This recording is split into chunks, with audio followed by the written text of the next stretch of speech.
దీని నేమ్ వచ్చేసి డెనెలి. మీకు అందువల్ల లోపల రాళ్ళు అవి తగలటం వల్ల చిన్న డ్యామేజ్ అయితే అయ్యింది ఆల్రెడీ. స్టాక్కి ఇచ్చే హార్న్ కన్నా ఇది బెటర్గా ఉంటుంది.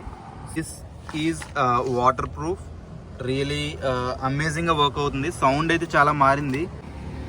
And 9th modification is radiator guard. This is the radiator guard, radiator grille అంటారు. ఇది చాలా ఇంపార్టెంట్. రేడియేటర్ గ్రిల్ మీరు చూస్తే ఇది చాలా లేట్గా నేను పెట్టించాను నాకు తెలియక.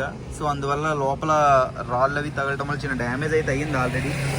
బట్ ఇది పెట్టించిన తర్వాత నాకైతే స్టోన్స్ తగలటం కానీ అట్లా ఏం లేదు. అది డ్యామేజ్ అయిందంటే ఫ్యాన్ చాలా రేట్ ఎక్కువ. సో రేడియేటర్ గ్రిల్ ఈజ్ చాలా ఇంపార్టెంట్, పెట్టించుకోండి. And 10th modification is Denali horn. దీని నేమ్ వచ్చేసి డెనెలి, మీకు తెలిసే ఉంటుంది. ఇది నేమ్ కొంచెం పాపులరే. And this horns are really good. ఇది 7,000 రూపీస్ పడింది. సౌండ్ కొంచెం డిఫరెంట్గా ఉంటుంది, బట్ లౌడ్ సౌండ్. కొన్నిసార్లు హైవేలో కానీ ఎప్పుడైనా లాంగ్ రైడ్స్ వెళ్ళేటప్పుడు కొంచెం సౌండ్ కూడా ఇంపార్టెంటే. మన హార్న్ సౌండ్స్ తక్కువ ఉంటే కొంచెం ప్రాబ్లం అవుతుంది.